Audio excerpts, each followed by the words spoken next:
Hello and welcome to the Circular Economy Show. With New York Climate Week underway, this week we're turning our attention to the USA to explore the need for a circular economy there, the work that's currently happening, and the opportunities a circular economy can offer. I'm Pippa, and to help me learn more about this, I'm joined by John Schmeyer, Vice President of Circularity at Trellis Group, formerly known as Green Biz, and my colleague Danielle Holly, North America Lead at the Ellen MacArthur Foundation. Danielle, can you kick us off by telling us what the landscape for circular economy in the US looks like at the moment? Yes, of course. And thank you, Pippa, for the intro. We are at a significant moment in the US for the circular economy right now. The circular economy as a concept and as an important transition is really gaining popularity, gaining momentum. And we are at a moment where we really need to start to put it into practice and start to build the muscle of circularity within companies, within policy, within our ecosystems. And the US is needs to be an important leader in the circular economy. We have about 25% of GDP. World GDP is here in the US, and of course, significant geopolitical influence, and need to really step into a role of leading on the circular economy. And we're at a moment right now where we really have the opportunity to do that. We have historic levels of funding, federal funding, in redesigning our infrastructure. We also have historic levels of climate funding. And one of the indicators of growth we always look at are circular economy jobs, and those are accelerating quite rapidly. In the context of Climate Week, where we're sitting right now, the circular economy is a really potent contributor to us reaching our climate goals in the US and globally. About 45% of our greenhouse gas emissions comes from the products and the food that we create. And the circular economy really provides a path and a framework and a solution to reducing those emissions. A lot of the climate conversation has really been focused on the energy sector appropriately, but really need to expand. So I could go on and on. I know we only have a couple of minutes to talk about a very big topic, and very eager to hear John's perspective. But I'm really excited about the possibilities that the U.S. presents for circular economy at the moment. Yeah, John, maybe you can tell us a bit about what you've noticed working at Green Biz. Yes, thanks, Danielle. That was a great overview. I think just to add on to it, I often think of this in terms of Kate Raworth's concept of donut economics. The only way that we have the global capacity to bring everyone into the economic zone where they can thrive and protect the climate, biodiversity, et cetera, is through the circular economy, right? So to me, the need is clear. We need to decouple economic thriving from extraction. And it feels like we're starting to see companies in the US agree that need is clear and real. And Danielle, what have we seen already in the US? So we know that it hasn't scaled in the same way that it has in, say, Europe, but who is on the frontier of this? We have a significant amount of business corporations, leading corporations, who have started to make circular economy a priority. There, of course, are the leaders in this space. I would name IKEA as one that has been an enduring leader in the space, was really thinking about circular economy before circular economy was a term that was popularized. But I'd say most of the leading companies, Fortune 100, Fortune 500 companies, now have, often within their sustainability groups, which are also growing, a circular economy role. And we're seeing now more than one role. We're seeing those roles gain leadership and decision-making power. So I think that really, to me, represents a growth and a focus of the business community. And business, particularly with climate and biodiversity and natural capital are seeing a real cost to their bottom line of not taking action on the circular economy and not having circular economy strategies. So I think there is a recognition of the value, but also a recognition that we need to move away from a linear system. And then within the policy landscape, we have, through some of the historic funding under the Biden administration, Bill and IRA and CHIPS, we have an industrial decarbonization report that we've published in the last year that can give you kind of the detail on all those acronyms and what they mean. But the headline is that we have a ton of federal funding, represents about $1.5 trillion economic opportunity to redesign our basic infrastructure to be more circular and more sustainable. And you've talked about federal work there, Danielle. John, could you talk about the state? Because I think that's quite interesting with the US, that you've got this state at the states level versus federal level. Yeah, it's turning into a bit of a patchwork policy situation over here in the U.S. The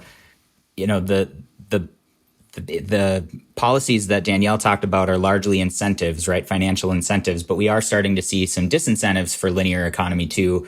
5 states in the U.S. have now passed extended producer responsibility for packaging. Another 10 have introduced policies just in the last year that have not passed yet. We've also got additional extended producer responsibility for batteries, carpet, electronics, paint, some considerations around textiles. So the sort of extended producer responsibility policy landscape is getting very complicated here in the U.S. And then we've also got additional state mandates like the Buy Clean California Act, which is incentivizing lower carbon materials for buildings. It includes steel, glass, and insulation. But ultimately, that is a sort of a backdoor approach to incentivizing the circular economy, because we know that those reused, recycled materials are going to have lower embodied carbon than the virgin materials in those cases. And then the last one I might mention is that there are a bunch of cities and counties throughout the U.S. that have implemented deconstruction policies, deconstruction incentives for buildings to try to save building materials from going to the landfill. So we are seeing a lot of local and state action, and sort of trying to pair that with the federal action is what's going to be tricky here in the U.S. in the coming years. And do you think that patchwork approach that you talked about is a reason why the US has historically lagged a bit behind other parts of the world here? It's definitely possible. We have a federal government that often is split between the two major parties here, and so it's often slow to act on some of these policies that aren't budget related, aren't needs for the next 2 months. And so the states have sort of worked to fill that gap. And because of that, yes, we've had sort of slow national movement. California has been a leader in many cases. And the nice thing about California being a leader here in the U.S. is it does drive most of the economy towards whatever policy they're implementing, because most companies are not going to sell different products to California than they are to the rest of the United States. So with California leading the way, we are getting there. But yeah, it's a little bit slower than we'd like to see. So Danielle, we are talking during New York Climate Week, and we're talking 2 months ahead of the election, as John mentioned. We have a lot of listeners in the US. So if people want to get involved in this transition to a circular economy, what should they be looking out for? What are some steps they can take? So one thing is to follow our work. We have a North America newsletter that provides an overview of what's happening in North America in the circular economy. But beyond that, my call to the folks that are listening in the US is to look for the circular economy in your day-to-day life and jobs, because I think we often talk about the circular economy as this new concept that we're pushing or building visibility for, that's anchoring and taking hold. But the reality is that it already exists in so many ways and in so many parts of our life, and it remains unnamed.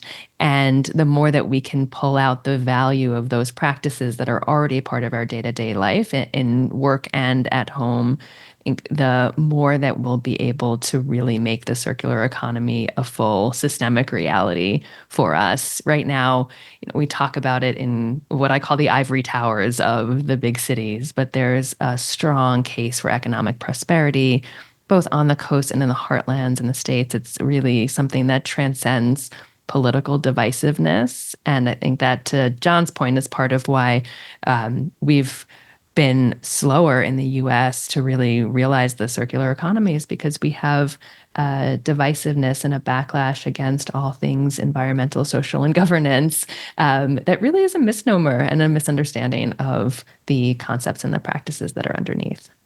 Do you notice that as well, John? What's it like at Trellis with your audiences? Yeah, I couldn't agree more. Our audiences are, well, first of all, they're growing in almost every way. So the corporates that we focus our newsletters, our events, and our website coverage on are still growing their teams. They're still working hard to try to implement all sustainability practices, very much circularity included. To go back to what Danielle said, we have a newsletter that folks can follow that has a lot of circular economy coverage. There are a few really good events here in the US talking about circular economy. One thing that I think about a lot as I think of companies trying to implement circular economy is that the people thinking up projects, trying to push their companies forward, really have to focus on making both the economic and the climate case for circular economy, because their companies are so focused on those two things. And, most companies now have more projects that have a 12 to 18 month return on investment than they can fund. So if you have a 5-year circular economy plan, you either have to make a really, really good argument for that, or you need to figure out how to shorten the return on investment. So I think we all, because of the way, the economy runs in the US, we all need to think more about what the return on investment is, how to make sure that it's a good investment for the company, and also tie it to the climate activities that we have. And if we were to speak again in, say, 5-10 years, what would you like to have seen happen in that gap? I would start by saying we have had a lot of really positive pilot programs here in the US, whether it's reusable packaging, reusable bags, deconstruction in certain cities. And a lot of them have been successful and then haven't turned into long-term action. So what I'd love to see in the coming years is transitioning all of these great pilot programs into permanent programs that people can start to get used to and start to make part of their everyday lives. There's nothing quite as important in a transition like that as companies just, getting caught trying. Like, try new things, put new ideas out there. What we need to do, and this goes back to what Danielle said about people seeing the circular economy in their everyday lives, not only do they need to see it, but it needs to be integrated so it's not a separate inconvenience on top of what they're already doing. And I think we've got a lot of opportunity to do that in pretty much every sector of the economy if we really invest in it over the coming years. And Danielle, what about you? Do you agree with John? Is there anything else you'd like to see happen in the next 5 to 10 years? Wholeheartedly agree, would reinforce all of the above. And two quick things, I think, not quick, but systemic things. One is I'd like to see circular economy come out of this box of environment, sustainability. It really does transcend that. And that's what we were talking about before in terms of its value and benefit really not being a divisive question at all. That's kind of macro. And then micro, would love to see, to what John said at the top, to decouple revenue from the production of new goods and materials. Would love to see an increase in companies measuring and making progress on circular business models and the percentage of their revenue that comes from circular business models, because I think that's one of the most tangible indicators we have of moving towards a circular economy. Yeah, I think we've really rattled through the overview of what's going on in the US, but it's definitely not the last time we'll talk about this, and we'll dig down into a lot of those topics as they develop. But thank you for joining us today, John and Danielle. Yeah, thanks so much for having us. Thank you, Pippa. Great, thank you. And if you'd like to find out more about the circular economy work in the US, you can find links to some of the things we discussed in the show notes. And while you're there, it would be great if you left us a review to help others discover the Circular Economy Show. Thank you, and see you next time.